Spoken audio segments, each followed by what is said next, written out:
기독교 역사에 있어서 가장 위대한 사상가 중에 한 사람이 어거스틴입니다. 어거스틴은 아주 사상적으로 그리고 육체적으로 아주 문란하고 방황한 혼란스러운 삶을 살았습니다. 그의 어머니 모니카의 기도로 인하여서 32살에, 그러니까 386년입니다. 놀라운 회복을 통해서 그의 인생에 반전이 있었습니다. 당시 하나님께서 그에게 주신 말씀은 바로 로마서 13장 13절인데요. 낮에와 같이 단정히 행하고 방탕하거나 술 취하지 말며 음란하거나 호색하지 말며 다투거나 시기하지 말라. 이 말씀에 그는 감동을 받았습니다. 그리고 회심을 합니다. 그리고 인생의 제2의 전성기의 삶을 살게 됩니다. 젊을 때 한때 마니교에 심취했습니다. 당시 이단입니다. 신플라톤주의에 빠졌습니다. 그래서 많은 사람들보다도 그는 사상적으로 많은 부분에 있어서 우월감을 가졌던 사람이었지만 그의 삶은 정반대의 삶을 살았습니다. 방탕하고 음란하고 술에 취하고. 근데 그 어머니의 눈물 흘린 기도가 그의 인생이 회개하게 하는데 결정적인 동기가 되었습니다. 그리고 하나님의 말씀이 그의 인생을 바꿔놨습니다. 32살에 회심을 하고 11년 후에 그 유명한 컴패션이라고 참회록이라는 글을 쓰게 되는데 13장까지 쓴 아주 장관 글입니다. 1장에서 9장까지는 그가 회심 전에 과거에 방탕했던 삶에 대해서 아주 리얼하게 고백을 하고 있습니다. 10장에서는 현재 그가 그리스도를 만나게 된 놀라운 사건에 대해서, 그리고 11장에서 13장까지는 미래에 하나님의 영광스러운 그 은혜와 하나님 보좌에 이르기까지 성화되어질 수밖에 없는 그리스도인들의 축복과 은혜에 대해서 아주 디테일하게 그는 고백을 하고 다루고 있습니다. 어거스틴의 참회록을 보면 가장 큰 죄인이 위대한 의인이 될 수 있다라고 하는 것을 마치 반증해 주는 글로서 많은 사람들에게 감동을 주고 있습니다.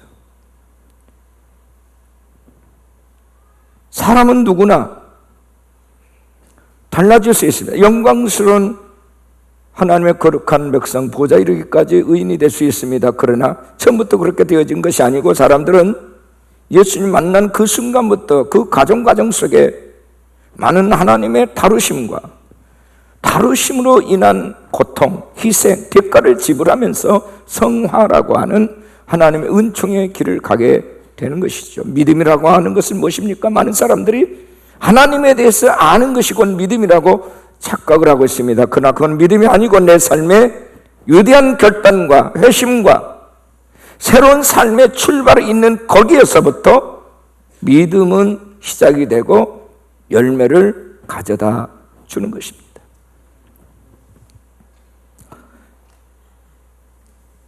그런 자기를 구원해 주시는 하나님을 인간이 사용할 수 있는 모든 단어들을 총동원해서 고백을 합니다. 주님은 나의 하나님이십니다. 나의 생명이십니다. 나의 거룩한 기쁨이십니다. 나의 행복이십니다. 나의 영광이십니다. 라고 고백을 합니다. 예수를 만난 사람들은 그의 삶의 고백이 달라집니다. 이 신앙 고백이 분명해야 됩니다. 사람은 누구나 자기 고백이 분명해야만 딴 길로 가지 않습니다. 멋진 훌륭한 인생을 살 수 있는 것은 그 사람의 기조를 이루고 있는 그 고백, 그 안에 가장 중요한 그의 DNA가 어떻게 세팅이 되어 있느냐 하는 것입니다. 성경에 많은 위대한 인물을 볼 수 있습니다. 다윗이라든지 베드로라든지 바울이라든지, 그리고 오늘 본문의 주인공인 도마도 마찬가지입니다. 예수님의 제자였던 도마는 처음에는 믿음이 없었습니다. 부활하신 예수님을 새로 만난 후에 그는 가장 위대한 신앙 고백을 하기에 이르렀습니다. 도마가 대답하여 이르시되 나의 주님이시요 나의 하나님이시니이다. 의심이 많았던 그가 부활하신 주님을 내가 목도하기 전에는 그의 옆구리에 내 손가락을 넣어보기 전에 믿을 수 없다 했던 그가 이제 고백이 달라집니다. 예수님은 나의 주님이시고 나의 하나님이십니다. 베드로는 예수님은 그리스도시요 하나님의 아들이십니다라고 고백했는데 도마는 한 걸음 더 나가서 주님은 나의 하나님이십니다. 나의 하나님이십니다. 그 후에 도마는 이라크 변경 지역, 또 터키 지방, 세계에서 가장 인구가 많은 인도에까지 가서 칠 줄 모르는 열정으로 복음을 전하다가 순교했습니다. 변화, 여러분 변화가 무엇일까요? 변화에는 공식이 있습니다. 우리 한번 따라 하실까요? 변화의 공식. 변화는 하루아침에 이루어진 것이 아니라 점진적으로 이루어지는 과정인데 여기에는 보이지 않는 공식이 들어있습니다. 공식이. 첫째는 뭘까요? 신앙 고백입니다. 나의 주, 나의 하나님. 우리 한번 따라 합시다. 나의 주, 나의 하나님. 여러분 하나님 어떻게 생각하세요? 우리가 믿음이라는 단어를 우리가 많이 사용하고 있어요. 나는 예수님 믿는다, 하나님 믿는다, 믿는다. 세상에서는 신뢰한다 이렇게 얘기를 하죠. 믿는다, 신뢰한다. 그런데요, 예수님께서 환자를 치유하실 때나 병든 자를 고치실 때나 뭔가 하시려고 할 때 꼭 주문한 게 있죠. 네가 믿느냐? 내 믿음대로 될지어다. 내 믿음이 너를 구원하였느니라. 내 믿음이 너를 낫게 하였느니라. 믿음을 강조합니다. 믿음이 있는지, 믿음의 여부를 언제나 살피시고 주목하셨습니다. 의심 많은 도마에게도 주님은 네가 나를 믿느냐? 더 이상 믿음 없는 자가 되지 말고 믿는 자가 되라. 주님을 그동안 3년이 넘게 따라다녔어요. 도마뿐만 아니라 예수님의 제자들 모두가 다 그랬습니다. 그러나 예수님께서 십자가에 매 달릴 때는 거기에 아무도 없었어요. 사도 요한만 있었어요. 다 도망갔어요. 믿음이 없어져 버렸어요. 있는 줄 알았는데 그게 어느 날 보니까 없는 거예요. 여러분 믿음이라고 한다는 예수님께서 하나님께서 우리에게 요구하신 믿음이라는 단어는 어떤 질량 그 자체가 아닙니다. 있다가 없어지는 희미해지는 그걸 말하는 게 아닙니다. 견고한 성을 말하는 것입니다. 유행을 타지 않는 것을 말합니다. 언제 어디에서나 그 믿음의 그 진가는 100% 여전히 마치 금이 언제나 그 값어치를 가지고 있는 것처럼 믿음 또한 언제나 그래야 된다는 것입니다. 아무리 세상이 바뀌고 아무리 혼란 일들이 일어난다 할지라도 일할 수 없는 일들이 일어나도 벌어져도 그 믿음이라고 하는 그것은 그 본질은 변함이 없어야 된다는 거예요. 언제나 우리 주님께서 우리에게 요구하시는 그 믿음의 본질은 그것입니다. 변함이 없는 언제나 100% 순도 100% 그 믿음이 있느냐는 거예요. 너희는 나를 누구라고 하느냐? 예수님께서 제자들에게 던진 질문입니다. 주는 선지자시고 주님은 선생님 아니십니까? 주님은 그 대답 듣고 싶어서 질문한 게 아니에요. 베드로가 침을 깨고 주는 그리스도시요 살아계신 하나님의 아들이십니다. 바요나 시몬아, 네가 복이 있도다. 이를 알게 한 것은 네 자신이 스스로 깨우친 게 아니라 하늘에 계신 아버지께서 부어주셨다, 알게 하셨다. 그건 성령으로 된 것이다 라고 주님이 말씀을 하십니다. 아멘이십니까? 알게 하신 거예요.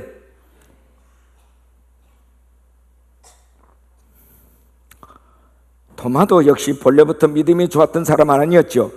26절 27절 보니까 예수께서 오사 가운데 서서 이르시되 너에게 평강이 있을지어다 하시고, 도마에게 이르시되 내 손가락을 이리 내밀어 네 손을 내 손을 보고 네 손을 내밀어 내 옆구리에 넣어보라. 그리하여 믿음 없는 자가 되지 말고 믿는 자가 되라. 이것이 주님의 말씀입니다. 믿음 없는 자가 되지 말고 믿는 자가 되라. 거기서 그의 인식의 변화가 왔어요. 나의 주 나의 하나님이십니다. 믿음을 갖지 못했던 도마를 주님은 사랑하시고 믿음을 심어주기 위해서 자신의 몸과 상처의 부위를 만져보게 하셨습니다. 지금도 예수님은 우리에게 찾아오셔서 만져봐라. 이제부터는 믿음 없는 자가 되지 말고 믿는 자가 됐으면 좋겠다. 요즘 가짜에 대한 많은 얘기들이 있습니다. 가짜 뉴스가 많이 있대요. 가짜 뉴스가.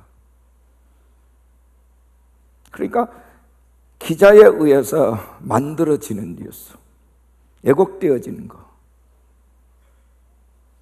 그러니까 이제는 진짜도 일단은 저것이 진짠가 한 번쯤 의심해 볼 수밖에 없는 시대가 됐어요. 그만큼 무엇이 진짜고 무엇이 가짜인지 이제는 혼란스러워졌어요. 문제는 하나님을 향한, 예수님을 향한 우리의 고백도 그렇다는 겁니다.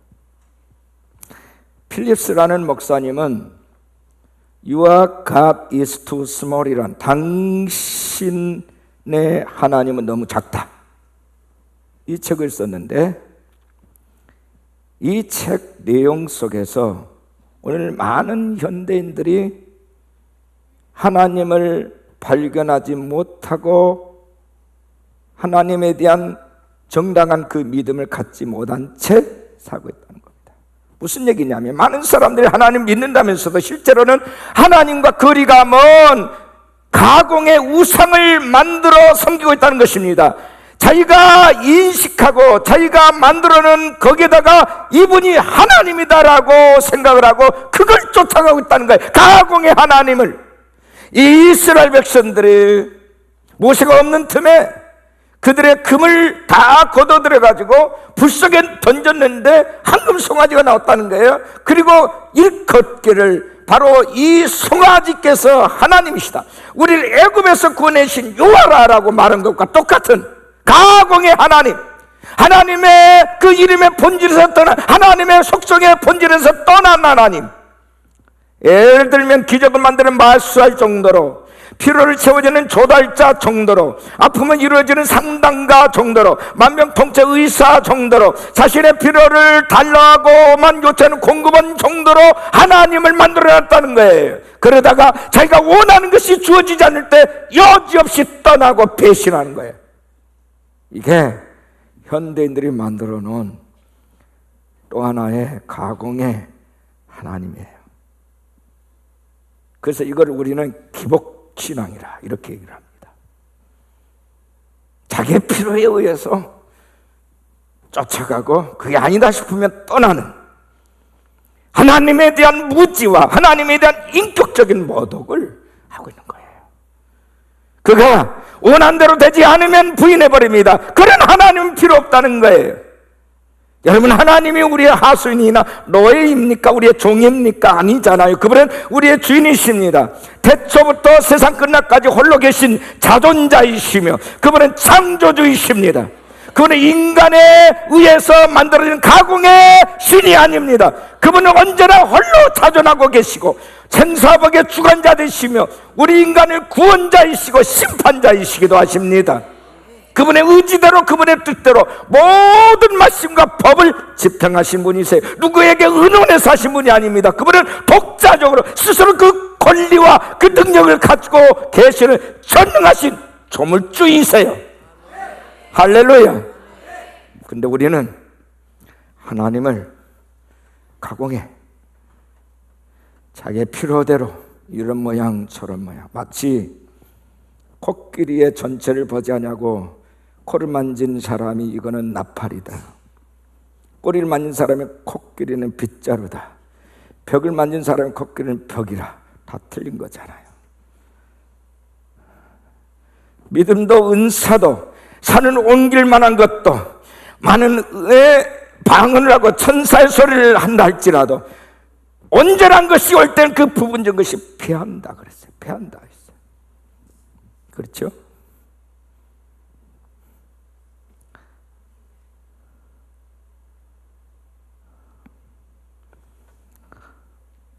만군의 하나님을 우상으로 만들지 마시기를 바랍니다.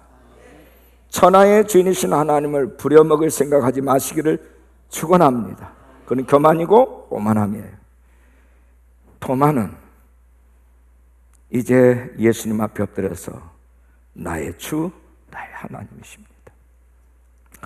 여기서부터 변화가 시작이 되는 거예요. 고백, 바른 고백.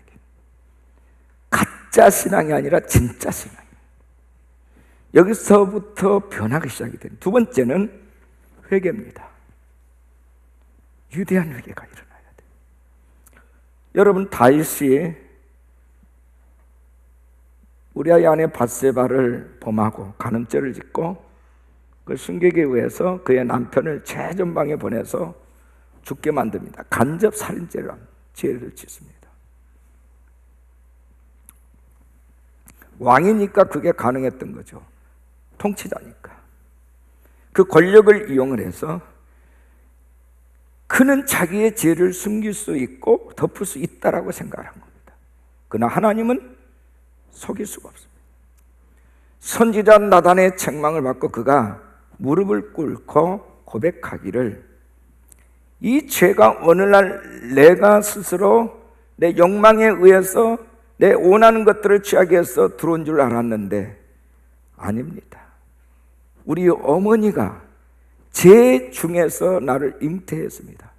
그러니까 나의 이 죄가 조상 때부터 대물림 대원 망명된 죄성이었습니다. 죄성. 이게 들어왔다는 거예요. 그게 있었다는 거예요. 이미 내가 태어나기 전부터 어머니 뱃속에서 있었던 그것이, 그 DNA가, 그 쓴뿌리가 내가 그대로 대물림됐다. 이걸 이른바 속죄죄라고 하는 거예요. 원죄. 그리고 조상들의 죄. 원죄는 아담의 죄고요, 조상들의 죄를 본죄라고 합니다. 이것이 어머니 뱃속에서부터 있었던 것이 나에게 그대로 왔다. 아주 원색적인 근원적인 회개입니다.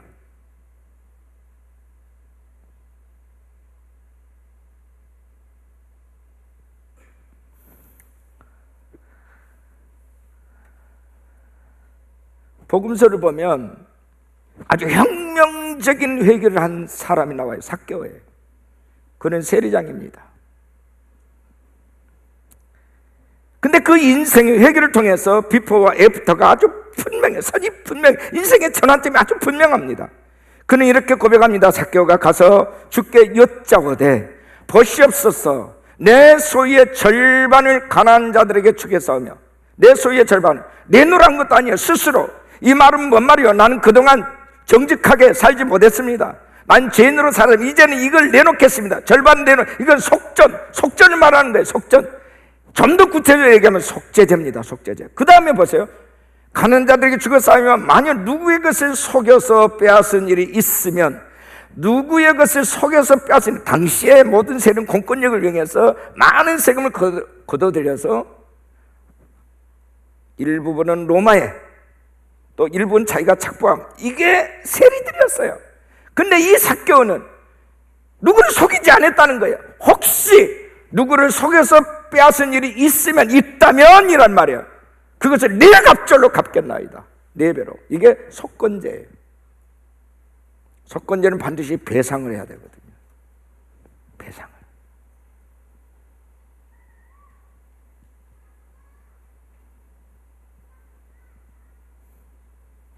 이게 구약성경 레위기서 4장 5장에 나온 얘기예요.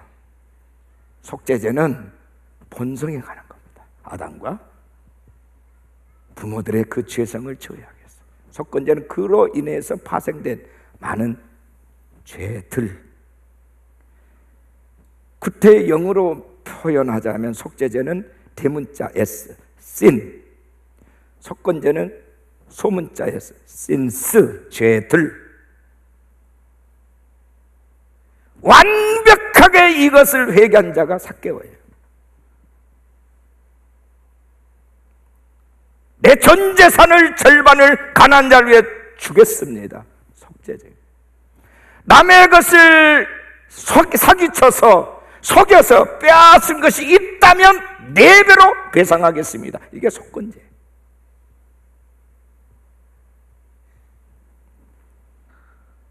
진정한 회개라고 하는 것은 그 근본 뿌리를 터치하는 데 있어요. 그 뿌리를 뽑는 데 있어요. 조금 달라진 게 아닙니다. 그래서 이런 말이 있잖아요. 죄가 많은 것에 은혜가 넘친다. 역설적인 표현이죠. 죄가 많은 것에 은혜가, 왜? 은혜 아니고서는 근본적 회개가 없기 때문에, 불가능하기 때문에. 하나님의 전적인 개입 없이는, 성령님의 도심이 없이는 근본적으로 죄를 없이 할 수가 없다는 얘기예요. 그래서 죄가 많은 것에 은혜가 많아. 죄가 크면 은혜도 커야 돼. 그래야만이 그 문제를 해결할 수 있어요. 사람은 누구나 다 실수합니다. 그 문제는 실수 이후의 태도가 문제지요. 자, 가룟 유다가 예수님을 팔았습니다. 베드로가 예수님을 부인했습니다. 그것도 3번씩이나 경고를 했음에도 불구하고, 여러분, 어떤 사람의 죄가 더 큽니까? 마태복음 10장 32절 33절에 이렇게 말합니다. 누구든지 사람 앞에서 나를 시인하면 나도 하늘에 계신 내 아버지 앞에서 그를 시인할 것이요, 누구든지 사람 앞에서 나를 부인하면 나도 하늘에 계신 내 아버지 앞에서 그를 부인하겠다. 가룟 유다의 죄나 베드로의 죄나 피상파장이에요. 똑같이 부인한 거나 예수를 팔은 같은 거예요. 근데 문제는 뭐가 다르냐? 베드로는 회개를 했고 가룟 유다는 후회만 했어요. 그 자살을 했어요. 후회는 회개가 아닙니다. 회개는 본연의 자리로, 떨어졌던 자리로 돌아가는 거예요. 하나님으로부터 멀렸던 자리에서 다시 하나님께로 복귀하는 거예요. 하나님의 은혜 안으로, 하나님의 구원하심의 방패 안으로 들어가는 거예요.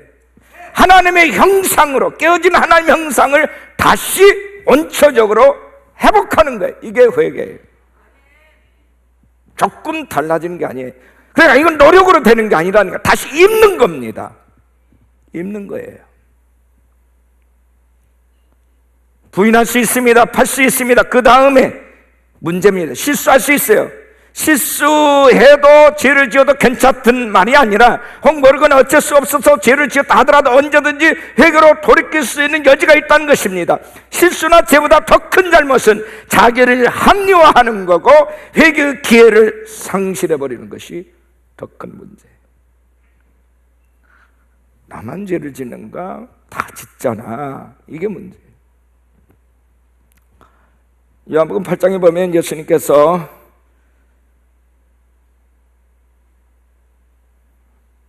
가늠하다가 잡힌 여자에게 이렇게 말합니다. 예수께서 이르시되 나도 너를 정죄하지 아니하노니 가서 다시는 죄를 범하지 말라.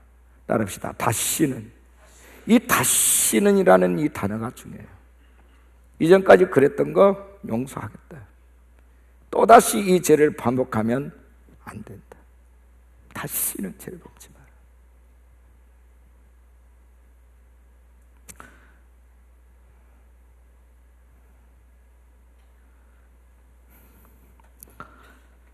우리가 성경을 보면 점진적으로 변화된 대표적인 모델을 찾아볼 수 있는데, 그게 바로 사도 바울입니다.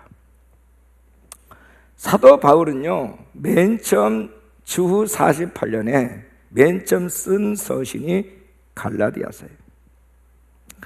갈라디아서 서문을 보면 예수 그리스도의 사도된 나 바울, 그가 사도가 된 것에 대해서 굉장히 자부심을 가지고 그거를 변증하는 말부터 시작을 합니다. 왜 그러냐면 당시에 예수님의 직계제자 히브리파 12사도들이 바울의 사도권을 인정을 안 했거든요. 네가 사도냐? 네가 예수님과 함께 뭐 했는데 오늘 갑자기 네가 들어가지고 나도 사도다, 말 안 되는 소리 하지 마라. 그러니까 자기의 사도성에 대해서 변증을 한 거예요. 나도 사도로 부름받았다, 나도 부활하신 예수님 만났다. 이게 그의 첫 번째 서신이에요. 근데 그로부터 7년 후 고린도 전후서를 쓰면서 이제는 이 표현이 달라집니다. 나는 사도들 중에 지극히 작은 자라. 내가 하나님의 교회를 핍박하였으므로 사도라고 부를 자격이 없다. 겸손해져. 또 그로부터 8년 후 주 63년에 그는 에베소서 말씀을 썼는데 거기서 이렇게 말합니다. 사도란 표현 아예 안 쓰고 나는 모든 성도 중에 지극히 작은 자보다 더 작은 나에게 하나님의 은혜를 주셨다. 성도라고 얘기를 합니다. 그리고 세상 끝나기 직전 디모데 서신을 쓰면서 주후 65년에 그는 이렇게 표현합니다. 그리스도 예수께서 죄인을 구원하시려고 세상에 임하셨다 하였도다. 죄인 중에 내가 괴수니라. 나는 죄인의 괴수라고 얘기합니다. 그러니까 갈수록 그는 뭐예요?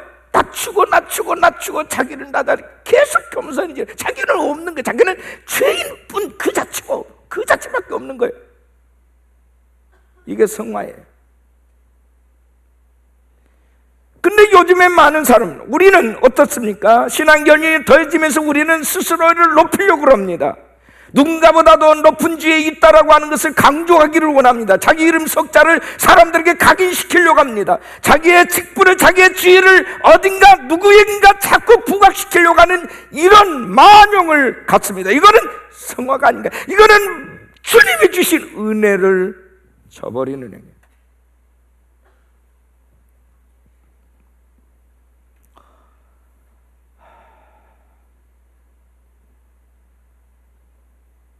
봅시다. 모든 것이 다 은혜입니다. 다시 한번, 모든 것이 다 은혜입니다. 은혜는 뭡니까? 카리스.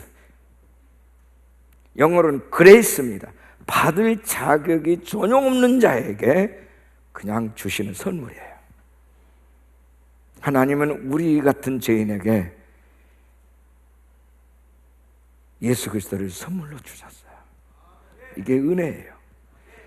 도저히 그가 그 어떤 값을 지불하고도 그 죄 문제를 해결할 수 없는데 하나님께서 예수님을 십자가에 매달아 우리의 속전으로 화목제물로 죄값을 치르게 하시고 우리를 살려서 이걸 은혜라고 그래요. 카리스. 받을 자격이 전혀 없어. 0.001%도 없어. 그런데 전적으로 하나님 주신 선물이야.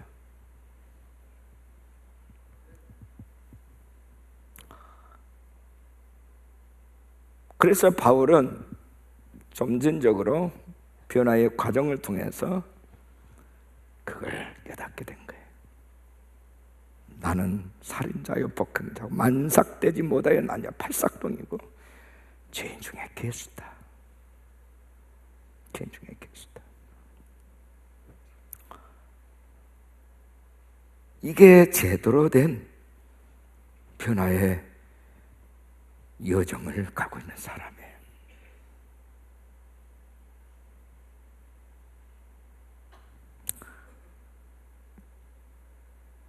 신앙의 연륜이 더해질수록 그 앞에다가 많은 이름을 붙이려고 하는 무슨 장,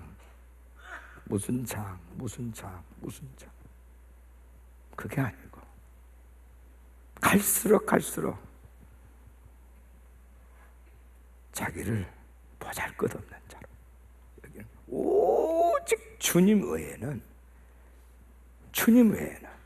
나의 주, 나의 하나님, 나의 주님이신 예수 외에는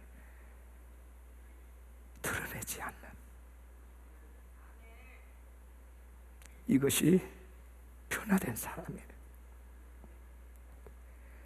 스스로 높고자 하는 자는 낮아지게 돼. 스스로 낮추는 자는 높아지게 돼.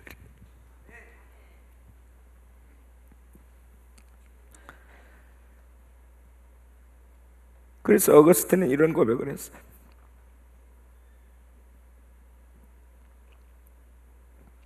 저에 대한 고백은 의사에게 상처를 보여주는 것이지만 하나님에 대한 찬양은 치유에 대한 감사를 드리는 것이다. 하나님의 은혜에 대해서 감사하는 것.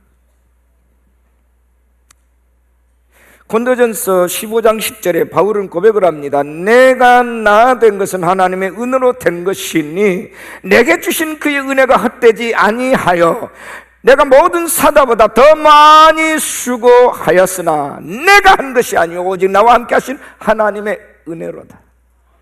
하나님의 은혜로운 건데 뭐 어떻게 자기를 자랑할 수 있겠어요? 하나님 은혜로 된 건데.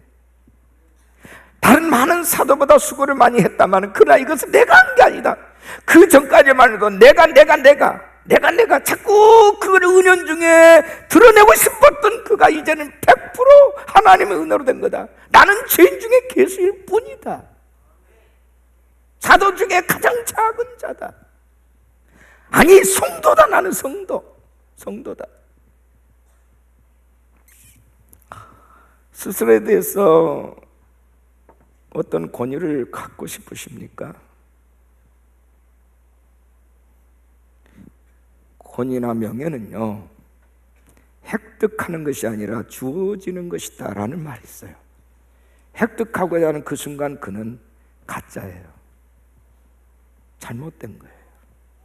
주어져야 돼요. 하나님의 은혜로 주어져야 합니다.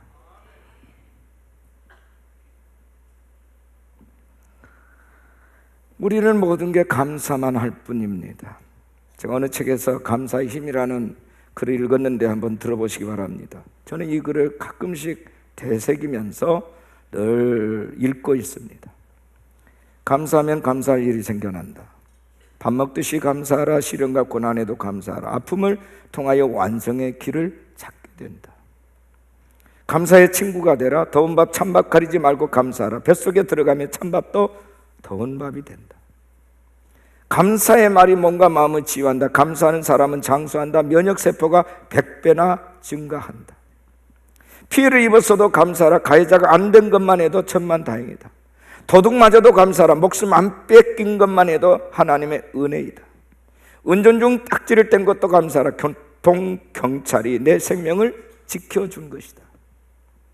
자녀가 꼴찌를 내도 감사하라. 이제 올라갈 일만 남았다. 미운 사람이 감사하라. 감사분량을 키워주려는 하나님의 배려이다. 좋은 친구에게 감사하라. 가장 큰 자산이다. 좋은 말씀에 감사하라. 영혼의 양식이다. 눈과 귀가 있음에 감사하라. 보지도 듣지도 못한 사람이 100만 명이나 된다. 감사의 안경 쓰면 모두가 감사할 것뿐이다. 안경을 바꿔 써라. 만난 사람마다 감사하라. 감사의 전도가 세상을 바꾼다. 감사의 말은 가장 능력 있는 기도이다. 주위의 모든 사람에게 복을 받게 하고 끼친다. 죽을 때도 감사하라. 천국의 비자는 저절로 나온다. 어때요? 그죠? 우리는 그동안 감사라는 단어, 너무너무 귀한 감사라는 단어를 잊어버리고 살았어요. 누군가를 끊임없이 원망하고 불평을 하면 조금 위로를 받습니까? 위로를 받는 게 아니에요. 내 마음이 더 피폐해지고 내 마음이 더 악해져요.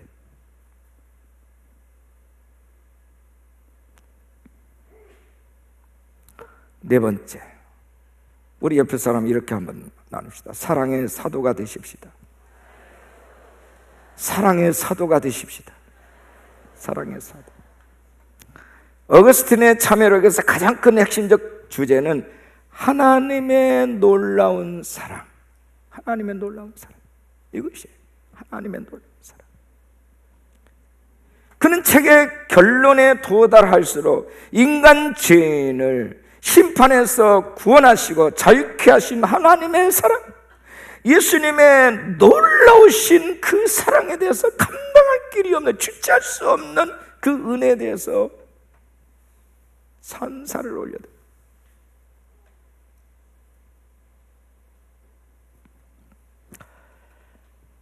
오늘 우리의 신앙의 연륜이 쌓일수록 가장 중요한 문제의 핵심이 뭡니까? 사랑이에요. 고린도서 12장에서 모든 은사에 대해서 다 얘기한 다음에 뭐요? 그보다 더 큰 은사를 사모하라 해놓고 13장에 들어가서 사랑은 이렇게 나와요. 사랑은 사랑.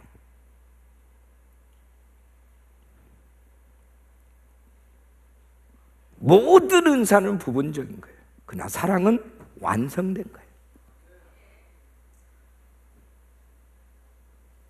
부분적으로 있었던 것을 온전한 것이 올 때는 다 패해요.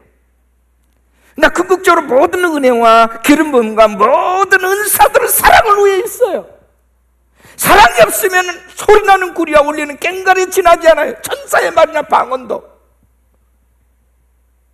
예언하는 능이 있고 모든 지식이 있다 할지라도 사랑이 없으면 아무것도 아니에요. 우리의 신앙의 정체성을 어디서 확인하느냐? 이 아가페, 사랑이라는 단어 속에서 확인을 해야 돼요. 오늘 우리의 문제가 무엇입니까? 사랑이 없어요. 누군가를 정죄하고 누군가 틀렸다라고 자꾸 화살을 겨누고 있으면서 그 안에 사랑이 없어요. 사랑은요, 누군가에게 돌을 던지는 게 아니에요. 그를 품고 같이 애통하는 거예요. 같이 아파하면서 같이 주님 앞에 무릎을 꿇고 서로 화해하고 서로 용서하고 서로 배려하고 섬기는 거예요. 근데 우리 사회에 이게 없어요. 한국교회 이게 고갈이 났어요. 오늘 우리 마음속에 이게 없어요. 끊임없이 누가를 정죄하는 말밖에 없어요. 너 틀렸다, 너 틀렸다.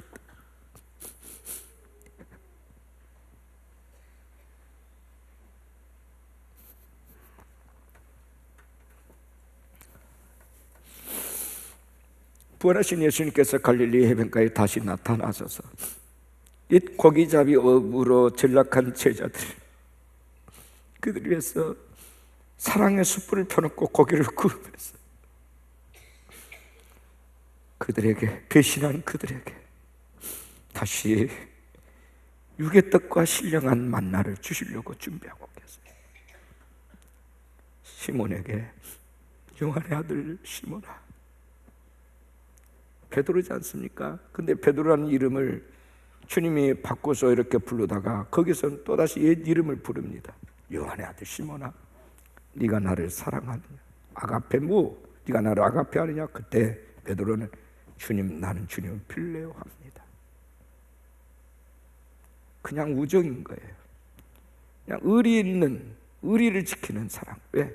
주님 앞에 아가페라고 말을 못해요. 왜? 배신했거든요. 도망쳤거든요. 주님을 저주했거든요.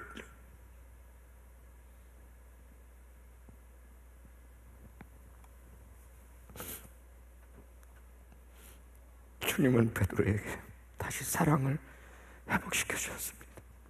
네가 나를 아가페 한다면 내 양을 먹이라, 내 양을 지라. 어차피 양들은 배신하고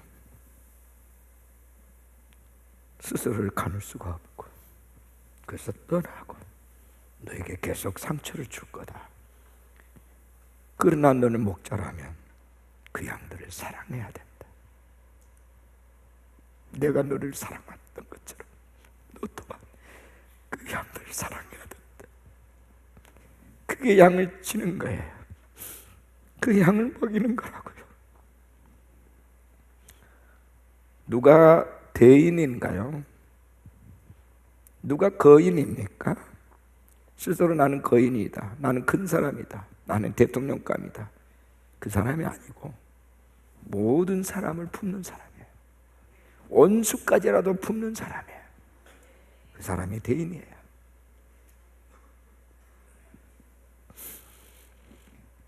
여러분 잘 아시는 최후의 만찬이라는 레오나르도 다빈치가 큰 그림 잘 아실 거예요. 근데 이 그림이 정말 명작이 되기까지는 에피소드가 있는데, 한 번은 그 그림을 그릴 쯤에 레오나르도 다빈치가 자기 가장 절친한 동료하고 다툰 일이 있었어요. 다퉜는데 그 사람 이름이 이스카리옷이라는 사람인데, 이 사람과 아주 대판 크게 다퉜어요.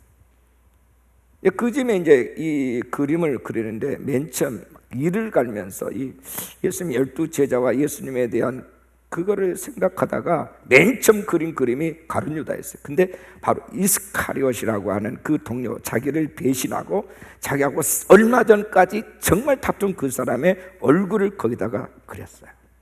속이 후련했어요. 야, 공개적으로 이 친구를 이제 망신시키게 됐다 하고 아주 회심의 미소를 하고 있는데, 그 다음부터 그림이 진도가 안 나가는 거예요. 너무 마음이 불편한 거예요. 그래서 주님 앞에 무릎 꿇고 기도하다가, 이놈아, 너 그렇게 고약한 마음으로 네가 그림을 그렸는데 그려지냐? 주님의 책망을 받고 거기서 깨닫고 즉시 그 그림을 가룟유다를 지워버렸어요. 그리고 맨 처음 예수님, 가장 자유로운 예수님을 먼저 그렸어요. 그러고 나니까 차차차차, 그리고 나중에 가룟유다에 그래서 그게 최후의 만찬이 세계의 명작이 된 겁니다. 내가 증오하고 내가 싸우고 싶고 내가 부정해버리고 싶은, 한때 나의 친구였자 동료였지만, 그러나 그 때문에 배신감을 느낀 그 사람이 가룟유다고, 나는 이런 사람 싫다라고 그는 그림을 그렸을 때 하나님의 영감이 돌아버려요. 오히려 그 마음은 피폐가 돼요. 아무것도 할 수가 없었어요. 그러나 그 그림을 지우는 그 순간부터 그의 영이 살아나게 됐어요. 그를 사랑하고 난부터는 그의 마음이 평화가 오기 시작했어요. 예수님 말씀합니다. 요한복음 13장 34절에 새 계명을 너희에게 주노니 서로 사랑하라. 내가 너희를 사랑한 것 같이 너희도 서로 사랑하라. 너희가 서로 사랑하면 이로써 모든 사람이 너희가 내 제자인 줄을 알리라. 우리가 사랑할 때에 많은 사람들이 저 사람 제자다, 예수의 제자 맞다, 인정하게 된다는 겁니다. 바울은 그처럼 어려운 선교 볼모지를 다니면서 일평생 쉬지 않고 열정적인 인생을 살았던 것은 주님에 대한 사랑 고백 때문이었다고 고백을 합니다. 고린도후서 5장 13, 14절에 우리가 만일 미쳤어도 하나님을 위한 것이요 정신이 온전하여도 너희를 위한 것이니 그리스도의 사랑이 우리를 강건하신도다. 그리스도의 사랑이 우리를 강건하신도다.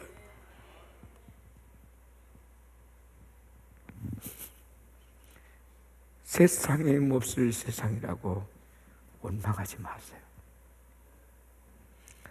세상이 몹쓸 세상이 된 것은 바로 나 때문입니다. 우리 안에 저주스러운 미움과 다툼과 시기와 살인의 마음을 여전히 가지고 있기 때문에. 그러나 이건 가짜예요. 사랑을 얘기하면서도 사랑을 줄 수 없다면 그 사람은 가짜입니다. 조화가 아무리 화려해도 향기가 없어요. 만들었기 때문입니다. 가공했기 때문에. 전능하신 하나님을 건들지 마세요. 그분은 사랑이십니다. 가공해서 하나님을 만들지 마세요. 그건 우상입니다. 그 능력이 나타나지 않아요. 내 마음에 조금 위로를 얻기 위해서 하나님을 내가 이렇게 저렇게 세팅해 놓고 이분이 하나님이다라고 믿는다면 여러분들은 이제 그 하나님을, 가공의 하나님을 떠나게 될 것입니다. 사랑의 하나님 본질 속으로 들어오시기를 축원합니다. 아버지 사랑 안으로 들어오시기를 바랍니다. 그 은혜 안으로 들어오시기를 바랍니다. 그 진실함을 도시기 바랍니다. 아버지, 나는 가짜가 되기 싫어요. 진짜 리얼 크리스찬이 되고 싶습니다. 예수의 마음을 부어주세요. 내 안에 변화의 여정이 날이 갈수록 더 깊이 우리 예수님을 닮게 하여 주시고, 누가 내 이름 석자를 걸먹이지 않아도 모든 걸 덮어 자유하게 하여 주십시오. 오직 주님만 높일 수 있는 이 종이 되게 해주시라고 끊임없이 주의 보좌 앞에 엎드리고 또 엎드려서